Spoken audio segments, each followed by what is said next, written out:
Whelan Presley and Van Ho Funeral Homes have been serving Quad City families and veterans for over 100 years. Whelan Presley is located in Rock Island, Milan, Reynolds, and Van Ho in East Moline, proudly supporting WQPT.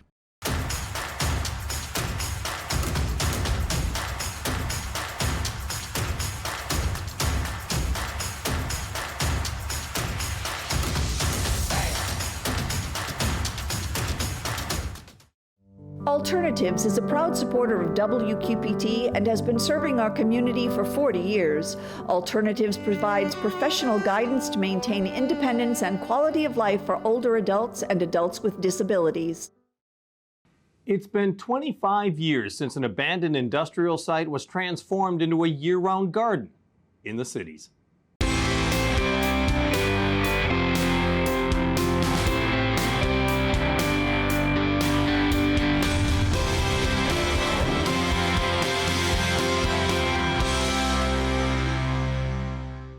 The Quad Cities Botanical Center is marking 25 years since it opened, just east of the downtown area of Rock Island. To say that plot of land was an eyesore might be an understatement. But what's replaced it has helped revive that part of the city and has become a unique destination spot for all of the cities, its residents and its visitors. We talk with Ryan Willey, the Botanical Center's executive director, about the place where it's always blooming any time of the year. 25 years. It's been since June of 1998. It really is a kind of a jewel in that part of Rock Island, but also in the Quad Cities. Sure. Why do you think it's so special? You know, I think any place, a community region like the Quad Cities deserves a botanical center. You know, we see thousands of people every year.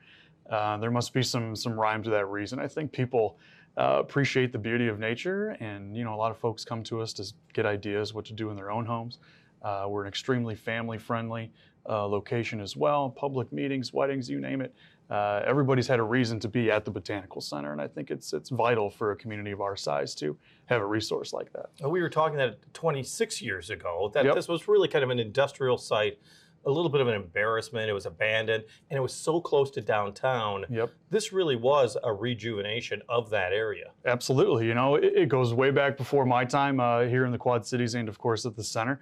I've seen photos and I think that's part of the allure of it too. You know, folks who are local here know what it used to be, and then to come out today and see what it's become is a pretty special story to tell. And, you know, we're kind of right there at the entryway to downtown Rock Island, if you will. And honestly, sometimes you can't even tell you're in the middle of a downtown area when you're in the midst of the garden. But it's been quite the transformation. It's also, as you said, transformation. It's also outdoor and indoor. Because when you think of the Botanical Center, you just think of the indoor building. Sure. It really is a fully landscaped area. Yeah, we have 5 acres. So we have a 6,400 square foot tropical garden, which houses plants from all over the world. Bananas, papayas, sensitive plants, 27-foot tall waterfall. And then, of course, we have the native and, you know, plants that grow in our growing zone as well, which is where the folks get the ideas for their own property. And isn't that it? I mean, it's a great place to be inspired. Sure is. You know, we get people, like I said, all the time, and our horticulture staff works amongst the guests. So there's always someone around to ask that question, hey, what is that? Or I tried to grow that and it didn't work. And we pride ourselves on our accessibility to the folks that are coming to visit us. Do you think that the Botanical Center has lived up to the expectations, perhaps, or has it far exceeded them? Based on some conversations I've heard about, you know, maybe the split in the public opinion of whether or not the community could support this, I think we've exceeded original expectations.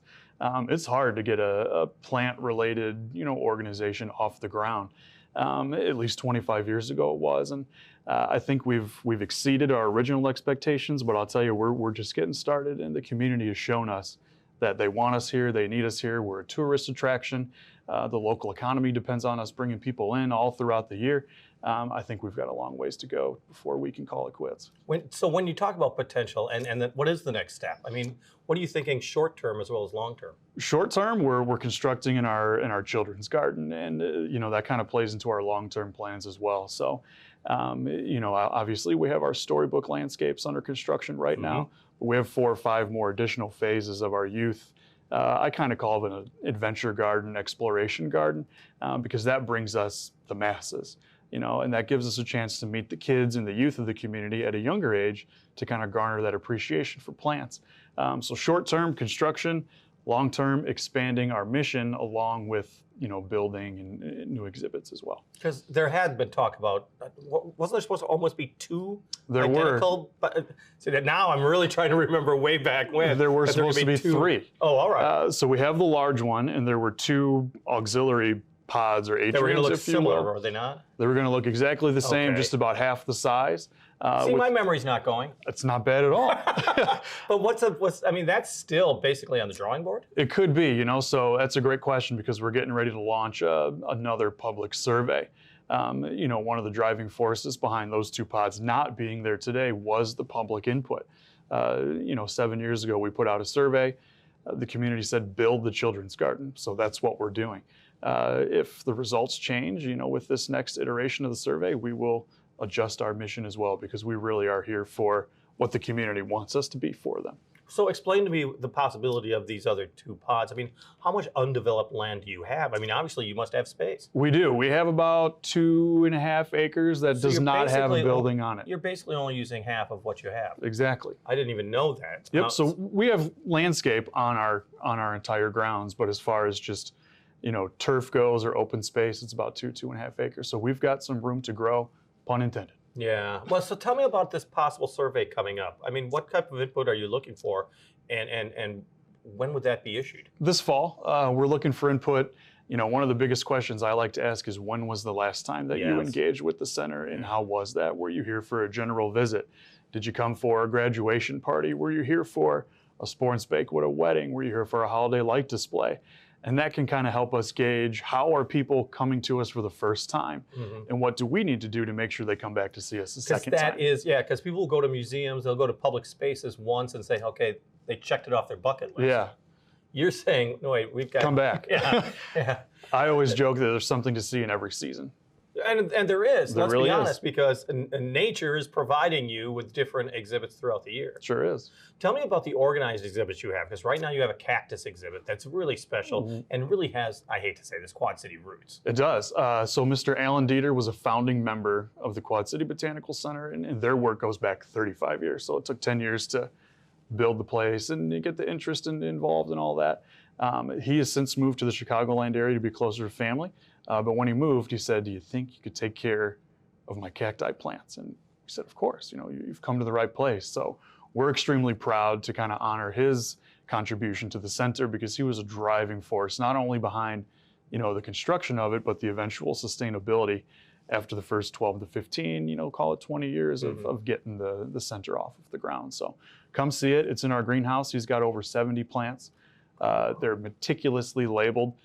Both common names and Latin names, and they're just a beautiful display. Well, and with 70, it's a wide variety. I mean, because you don't think of that many varieties of cacti. There are things you've never seen before. I guarantee anybody watching this that we have a plant that they have never seen in their lives in his collection. And this is a chance to actually see it, 'cause Sure it's not is. on display all the time. Correct. Let's talk about, as you said, the expansion with the children's area and the children's garden. Well, the children's garden actually is a seasonal thing, is it not? Yeah, so it's seasonal in the sense that we have a river. So we have a 4-inch chlorinated flowing river. It's a splash pad essentially. But the beauty of it is it's surrounded by nature. And it actually mimics the shape of the Mississippi River all the way from Lake Itasca down to the very bottom. And kids can kind of meander and wave their way up and down in a safe environment. Like I said, it's 4 inches. It's not a pool where there's a 12-foot end and a diving board. It's really a chance for them to kind of let their minds go free. But we do turn that water on, of course, when the weather's appropriate in May, and we turn that off October 1st, October 15th, just kind of depending on the temperatures outside. But it is just part of the bigger picture of bringing children in. I mean, when you think of Botanical Center, you think of an art center, you just think of artsy-fartsy people and older people, and the same thing, you think of the same thing perhaps with the Botanical Center, but that's not the case. It's not the case. I always tell kids, adults, doesn't matter. If you feel like you want to touch something, if you want to know what it feels like, go ahead. It's not an art museum, we're a public garden. And if something happens to happen to one of those plants, guess what? We know how to fix it. We can bring it back to life. So I'm very encouraging of hands-on and really exploratory play and learning. And the part of learning also, you have an Echo Art Camp. We do. That's coming up July 24th, the short 24th to 28th. Yep. Who takes part in that? So young kids, middle school or elementary school age children, we take nature and we make art with it. So think leaf printing, think mud art. Mud art's fun. I'll tell you what, I'll probably be outside on that day getting myself into a piece for my wall. But that's just one of the many ways where you can teach about nature while having fun at the same time. Interaction is so important with the public. You also have Plants of the World as an exhibit right now. Tell me a little bit about how you got that here. I mean, it took a little bit of work. It did, and that's an original idea that we had at the center. And I'll tell you the origin story of it. So I was walking through the tropical atrium one day, and I saw a woman from Vietnam crying in the middle of our sun garden. And typically, that's not the type of experience we try to elicit at the center. So of course I asked her if she was okay, and she said, I'm doing wonderful. I haven't seen one of these trees in 35 years since I was in my grandmother's backyard in Vietnam. And it just reminded her, she was having memories. It was a pink powder puff tree, which is not native to Illinois or the United States, to be honest. It's near the equator. And she just had all these memories flooding back, and she left, and I hadn't thought much about it. And then we had another family come in a couple weeks later from Colombia that was on FaceTime with their family from back home, showing them how tall our coffee tree was. Because in Colombia, you harvest it 6-7 feet tall, so you can pick the berries off of it. And it kind of hit me, we've got some people here in the Quad Cities from around the world that don't get to connect to these plants anymore because now they live here in Iowa or Illinois. So we partnered with Tapestry Farms, World Relief, and Black Hawk College to find folks from around the world that now live here, and we cut them loose in the sun garden, and they told us wonderful stories about how the plants that we have in our collection remind them of home, and we turned it into an exhibit. What's been the reaction so far? It's been pretty powerful. Yeah, I always say we can tell you how to grow it, where to grow it, the economic or health benefits of the plant, but never in a million years could I tell you a personal story about someone and their grandmother where they used to have a snack on the back porch. Or, I couldn't tell you that someone from Togo who just became a citizen with Tapestry Farms used to use papaya stems as a straw during their tea parties. So it's been a powerful, connection between human life and emotions and the plants that surround us on a daily basis, but we just don't always notice it. That's exactly what I was going to say. We don't always notice it. We don't really recognize it. I mean, does that tell you a little bit about that link between humans and nature that the Botanical Center is trying to encourage? It's powerful, and that is the epitome of our mission, connecting people to plants and realizing that whether we know it or not, they play a huge role in our lives, and our job is to make sure that we can help make it click for folks. Botanical Center is also known so much for events, whether or not it's community events or a lot of weddings, sure. Or get-togethers, retirement parties, all those things. That's been a real fundraiser also for the Botanical Center. I mean, that's an important part of the mission that you have. It sure is, and bringing people and plants together in fun and meaningful ways. Weddings are fun. Sport banquets are fun. It represents about 8 to 10% of our overall revenue. And it's important for us because that's unrestricted dollars that we can use to fix the sidewalk or pay the power bill or put in a new display. And for a lot of people, it's the first time that they saw the center. Mm-hmm. So they come back at night, they're inside, they're not necessarily exploring, and they come back a couple weeks later because they were intrigued by something they saw and want to see it on a more formal level. Is it something that that you want to see more of? I mean, obviously it's a big deal, but I mean, is the schedule already too full of that? It's pretty full.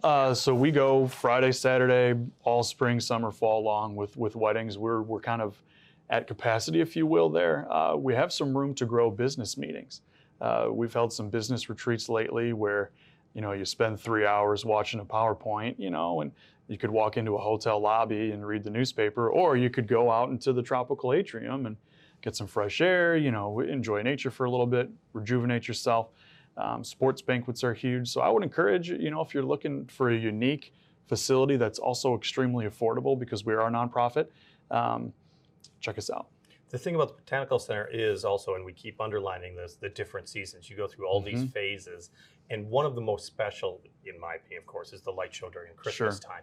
Is that one of the biggest events that you have at the Botanical Center? It is the biggest event by a lot, and it's kind of an ironic thing to say that our busiest month is December, because Yeah. we're a garden in the Midwest. But I think when you can find something so generally popular that people have interest in and use it to drive your mission, it's our biggest event. We saw 16,500 people last November 18th, January 8th, I believe. Yeah, well through the first. Yeah. And that's a big deal for us, because it's our biggest fundraiser of the year, and it helps us get through February and March until Sure. we're ready to start growing again in April. So extremely important. And our designer, we designed that and installed that in-house with the help of many volunteers, of course. It's new every year, so you'll never see the same tree or shrub or area decorated the same as you did the year before. So again, kind of creating that repeat interest for folks to continue to come back and see us. Well, it made me think that you must start planning in July. We've already started. Exactly. So starting March 1st, we have meetings every Wednesday.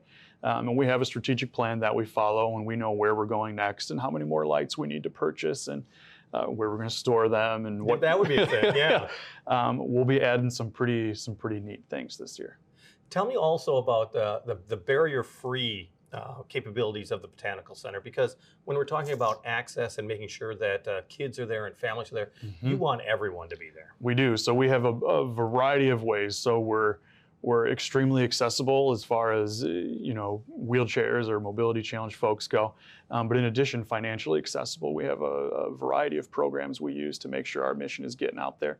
Every library in the Quad Cities has a membership on their shelves to be checked out for free by anybody that has a library card. We belong to the Museums for All program, so anybody with an EBT card can get in for $2. That's a nationwide program that other museums here in the QC also participate in. We also have 2 Pay What You Want weeks. Summer, and then again during the light display, to make sure that we're doing our part.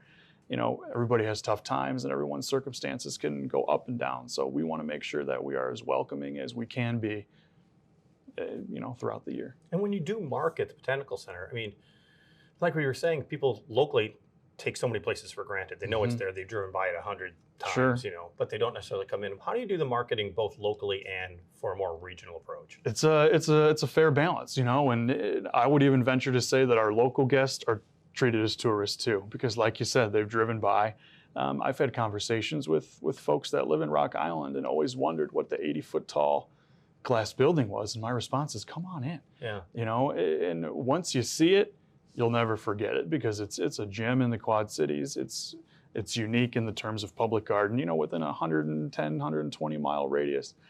So we kind of treat them the same. There's always something to see, always something to explore. And then when we go out of our region, we talk about the other things to do while you're here, the other cultural institutions, the places to eat, the concerts and the live music to see. And we kind of approach it as like a package deal. Spend a weekend here, because folks that come to see us, they're also going to the Putnam, they're also going to the Backwater Gamblers, and they're going out to lunch and dinner, and they're spending money here in our community. And that's one of the things I think people may forget, is that they've done survey after survey of getting and attracting new people to the community, of the workforce. You get a good job, but you need a good community as well. Sure do. And do you see the Botanical Center as kind of that unique institution that's in a city that is actually perhaps a driver of tourism and a driver of new residents? I do. So we belong to the Chamber and Visit Quad Cities, and we're part of the welcome package, if you will, when we're looking to recruit talent or welcome talent to the area in terms of job growth. And it's very interesting to meet those people, because they usually come from somewhere that has one. Okay. But they're not used to the interactive nature of ours. So kind of going back to what you said about it being a museum, well, I didn't know my kid could, come in a bathing suit and splash in a river while I enjoy the beauty of nature. And it puts us in a unique position to attract folks to, become a member and to keep coming to see us. Is that, the fact that it's interactive and it's more interactive than other places, is that because of, obviously it's because of your staff and all that, but it's also a little bit of the small town nature? I think so. It's a 5-acre garden in total. I'm actually going to Janesville, Wisconsin tomorrow to meet one of their staff people for a tour. It's 27 acres. Wow. So, the small town nature fits with the small, setting of our garden. You see our staff everywhere. You can't avoid seeing our head gardener, Dave, who's been there for 24 years, or Kate on the horticulture team that's been there for 17. And I think that gives a hometown sense where you see the same people working, and then you can see the progress of their work as well and talk to them about it. 25 years, your best pitch right now. People should come see it. It's just the specialness of it. Every season, there's something to see for everybody in every season, and I truly mean that. I would encourage anybody watching this right now to stop by. Let us treat you to a good experience. You know, we talk so often about, you know, the folks that are coming through our front doors decided to take their time to spend their money coming to see us. Number one, let's make it worth their while, and number two, let's make sure they come back. And we've been doing a darn good job of that. Ryan Willey, the Quad City Botanical Center's executive director. The heat of the summer is certainly being felt right now as families try to make vacation arrangements before the kids go off to school, and everyone else is just trying to make the most of the season. Laura Adams knows some great ideas for you to consider if you're sticking close to home and going out and about. This is Out and About for July 14th through 21st. The Mercer County Fair in Aledo runs through the 15th with something for everyone to enjoy. And Escape to Margaritaville, a new musical comedy, opens at Circa 21, while the classic tale, The Wizard of Oz, runs through the 15th at Quad City Music Guild. The critically acclaimed production of the musical Title of Show at the Black Box Theater finishes their run the 15th. And Penny for Your Thoughts, a comedy at Richmond Hills Players, opens and runs through the 23rd. Plus, Othello, a tragedy by William Shakespeare, finishes their run on the Lincoln Park stage in Rock Island the 15th and 16th.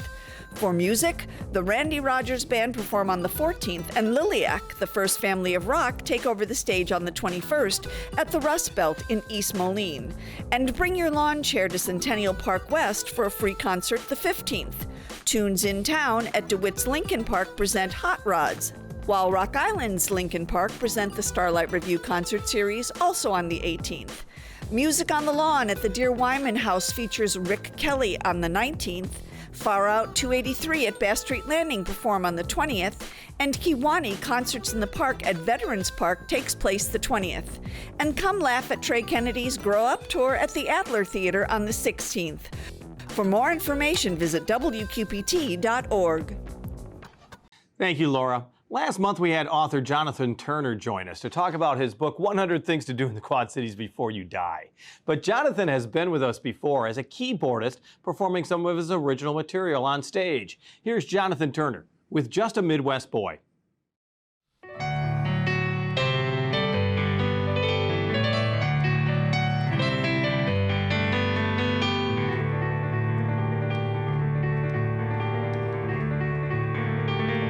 Just a Midwest boy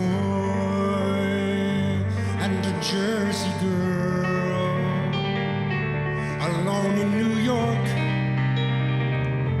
alone in the world.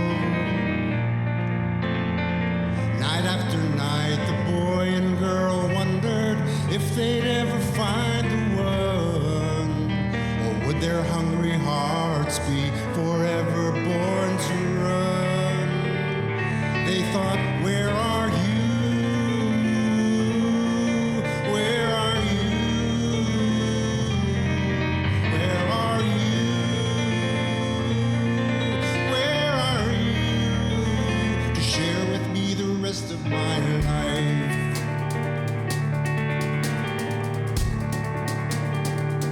Just a Midwest boy and a Jersey girl. One day they met online, they let their feelings unfurl. With the touch of a mouse they clicked, got together the very next day. The date she was born, on their date she was reborn to stay. She felt, I found you, I found you.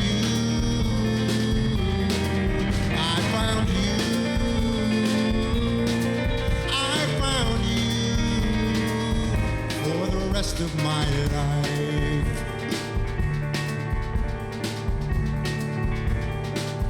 Just a Jersey girl and a Midwest boy.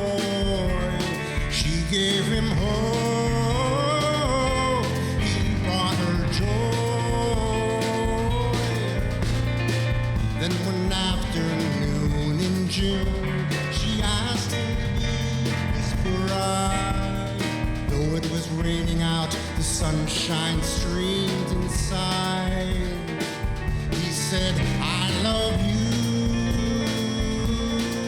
I love you. I love you. And I love you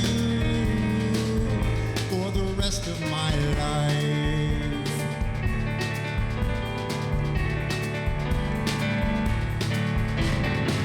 Now we're so happy to be here on your wedding day, to bask in your glow and let you know that we love you. We love you. We love you. We love you.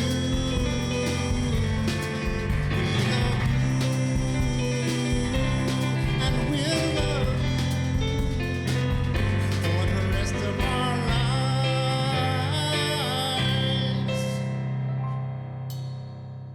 Jonathan Turner, with Just a Midwest Boy, performed at the Black Box Theater in downtown Moline. On the air, on the radio, on the web, on your mobile device, and streaming on your computer. Thanks for taking some time to join us as we talk about the issues on the cities.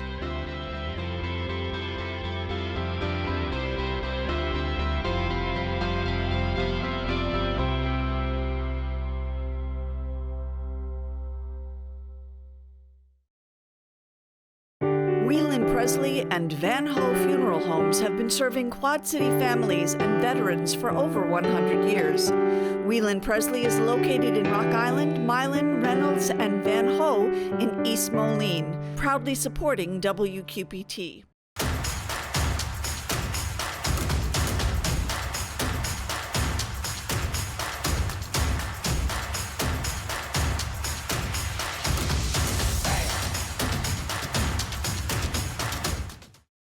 Alternatives is a proud supporter of WQPT and has been serving our community for 40 years. Alternatives provides professional guidance to maintain independence and quality of life for older adults and adults with disabilities.